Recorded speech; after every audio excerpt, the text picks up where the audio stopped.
నేటి వార్తల్లోని ముఖ్యాంశాలు. నేడు బీసీ ఐకాస రాష్ట్ర బంద్, అన్ని రాజకీయ పార్టీలు, ప్రజా, విద్యార్థి సంఘాలు, సంస్థల మద్దతు, అత్యవసర సర్వీసులకు మినహాయింపు. దేశ, విదేశీ పెట్టుబడులను ఆకర్షించడం కోసం నవంబర్లో భారీ అంతర్జాతీయ సదస్సు నిర్వహించేందుకు రాష్ట్ర ప్రభుత్వం కసరత్తు ప్రారంభించింది. ఎన్నికలపై నిర్ణయం ఏమిటో చెప్పండి. ఎన్నికల సంఘానికి, రాష్ట్ర ప్రభుత్వానికి హైకోర్టు ఆదేశం.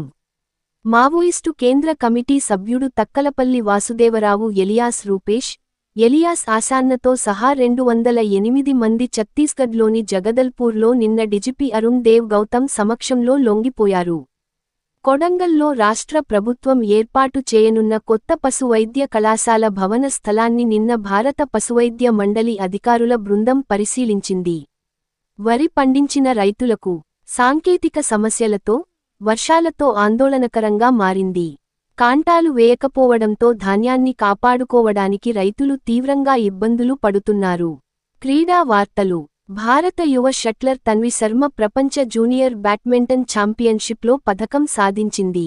నేటి సూక్తి. కష్టాలు మనలోని ధైర్యాన్ని వెలికితీస్తాయి. ఆరోగ్య చిట్కా.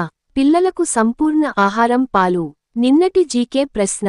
సూర్య దేవాలయం ఉన్న కోనార్క్ ఏ రాష్ట్రంలో ఉంది? జవాబు ఒడిస్సా. నేటి జీకే ప్రశ్న.